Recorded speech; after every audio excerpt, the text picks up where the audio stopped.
नमस्कार दोस्तों, मेरा नाम है विकास सोनकर। और आज मैं आपके साथ हूँ एक छोटी सी कहानी लेके, एक शिक्षाप्रद कहानी लेके, और जिससे कि आप मूल्यांकन कर सकें। कहानी शुरू होती है भगवान बुद्ध से। भगवान बुद्ध के बारे में बहुत प्रचलित था कि जो भगवान बुद्ध के पास गया, उनको सुना, वो उनका शिष्य हो गया, उनका डिसाइपल हो गया। और ये इतनी प्रचलित थी कि आप लगा के चलें कि समाज के हर वर्ग के लोग जो भगवान बुद्ध को सुनने आते थे, वह वापस नहीं जाते थे, वह उनके अनुयायी हो जाते थे, उनके डिसाइपल्स हो जाते थे। और इस बात को, जिसे कहते हैं कि अगर मैं उदाहरण के सहित समझाना चाहूँ, तो जब भगवान बुद्ध महानिष्क्रमण के दौरान अपने घर से निकले, तो अलग अलग स्थानों पे जाते हुए उन्हें 5 मित्र मिले, जिनके साथ उन्होंने साधना शुरू करी। और कुछ विवाद के बाद वो लोग उनसे अलग हो गए, और भगवान बुद्ध को जब एनलाइटमेंट हुई, ज्ञान की प्राप्ति हुई, और सारनाथ में अपना पहला प्रवचन उन्होंने दिया, जिसे धम्म चक्र परिवर्तन के नाम से भी हम जानते हैं, तो वह, जिसे कहते हैं उपदेश, उन्होंने उन 5 मित्रों को ही दिया, और जो उनके अनुयायी भी हो गए। और यहाँ तक कि बुद्ध के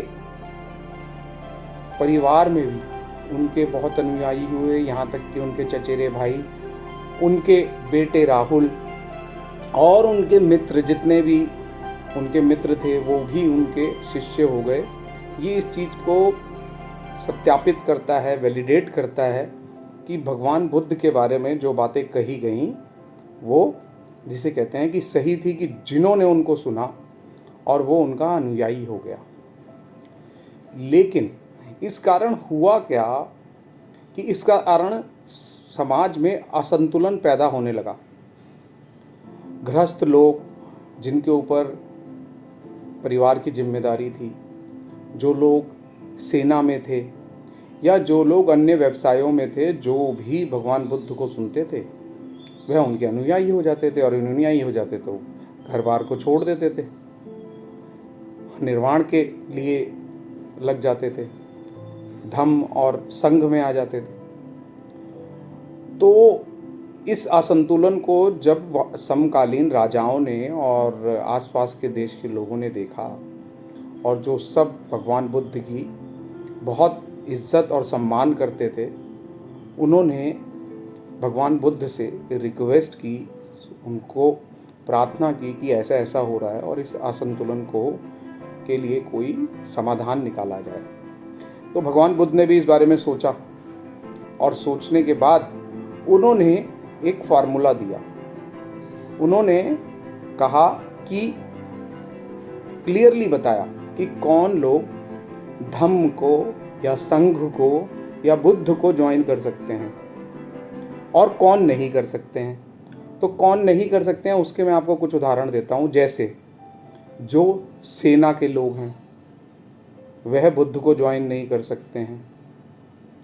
जो लोग किसी चोरी चकारी या किसी से पैसा उधार लेकर नहीं दे रहे हैं, कर्ज लिया हुआ है जिन्होंने, वो नहीं कर सकते हैं। जो कोई आपराधिक गतिविधियों में संलिप्त लोग हैं, वो नहीं कर सकते हैं। तो ऐसे एक कंप्लीट गाइडलाइन बनाई गई कि कौन भगवान बुद्ध को, धम्म को और संघ को ज्वाइन कर सकते हैं या नहीं कर सकते हैं। लेकिन यहाँ मैं लगातार जब पढ़ रहा हूँ, तो मैंने कुछ चीज़ें जो आभास की, जो पढ़ते हुए मुझे लगा कि उस दौरान जो अवेलेबल या उपलब्ध जीवन पद्धति थी या धर्म था, वह सनातन था। लेकिन सनातन में तो अगर आप देखेंगे तो शुरुआत से ही 4 आश्रम बताए गए हैं। और वो 4 आश्रम कौन से हैं? वो आश्रम हैं आपका ब्रह्मचार्य, गृहस्थ और सन्यास, और सन्यास से पहले वानप्रस्थ, जिसमें पूरी तरह यह बताया गया है कि आप किस आयु से किस आयु तक ब्रह्मचार्य में रहेंगे और शिक्षा ग्रहण करेंगे, किस से किस आयु तक आप गृहस्थ जीवन में जाएंगे, शादी करेंगे, बच्चे पैदा करेंगे, वंश उन्नति करेंगे, और उसके बाद किस के बाद आप वानप्रस्थ जाएंगे, आप वन में निकल जाएंगे, अपने स्वयं को खोजेंगे, अपने जीवन का उद्देश्य प्राप्त करेंगे, और फिर सन्यास, और उसके बाद किस आयु के बाद आपको सन्यासी बन जाना है। इसी तरह सनातन में पहले ही हमारे वेदों में लिखा गया, क्या गया कि 4 पुरुषार्थ भी बताए गए, और वो 4 पुरुषार्थ कौन से थे? धर्म, अर्थ, काम, मोक्ष, जिसमें क्लियरली बताया गया कि आपको क्या अचीव करना है, पुरुषार्थ क्या हैं, जिसमें आप समय पूरे जीवन में धर्म का पालन करेंगे, नैतिकता का पालन करेंगे, और नैतिकता का पालन करते हुए अर्थ, पैसा अर्जित करेंगे, पैसा कमाएंगे, घर बनाएंगे, अपने बच्चों के लिए अर्जित करेंगे, उनका लालन पालन करेंगे। काम का अर्थ है कि आप अपने गृहस्थ जीवन में जाएंगे तो आप गृहस्थ जीवन में आने वाली सभी सुखों का, सभी वस्तुओं का आप निर्वहन करेंगे, अपने वंश वृद्धि करेंगे, और उसके बाद मोक्ष, और उसके बाद आप मोक्ष का प्रयास में लग जाएंगे। तो सनातन में ये डिफरेंशिएशन, ये जिसे कहते हैं अंतर, तो बहुत पहले से बता दिया गया था। तो यहाँ मैं जब इसको अपने जीवन से रिलेट करके देखता हूँ कि अक्सर हम क्या करते हैं कि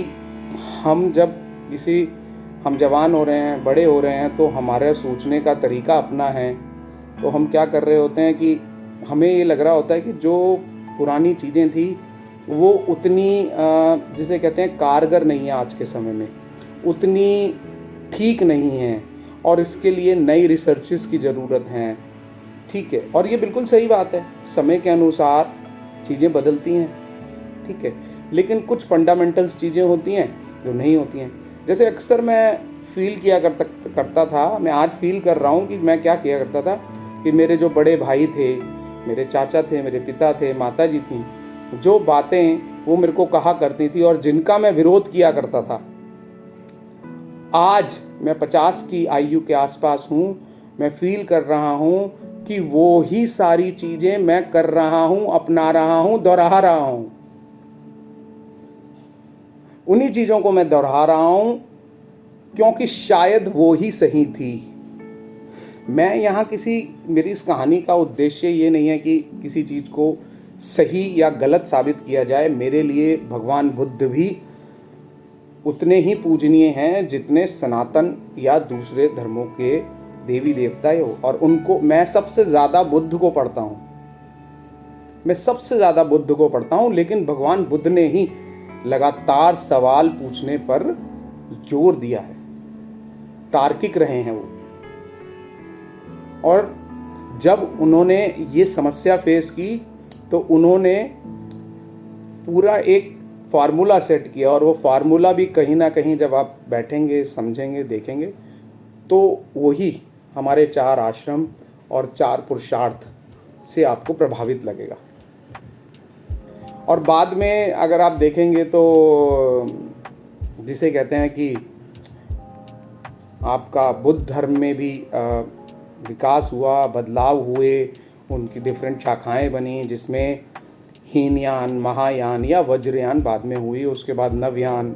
ठीक है, और भी लगातार लोग सोचते रहे तर्कों के साथ, और ये चीज़ हुई। तो आशा करता हूँ कि आप इसको किसी गलत संदर्भ में ना लेके कि मेरा उद्देश्य किसी धर्म विशेष को टारगेट करना नहीं है। मेरे हिसाब से सब कुछ एक है। ठीक है, लेकिन ये एक शिक्षा के तौर पे जो आज के युवा हैं उनके लिए मैंने वीडियो बनाई है। ठीक है, तो बाकी मिलते हैं नेक्स्ट वीडियो में। मेरे साथ आप बने रहें। अगर मेरी वीडियो आपको अच्छी लगती है तो कृपया लाइक करें, सब्सक्राइब करें और शेयर करें। नमस्कार, जय हिंद, जय भारत।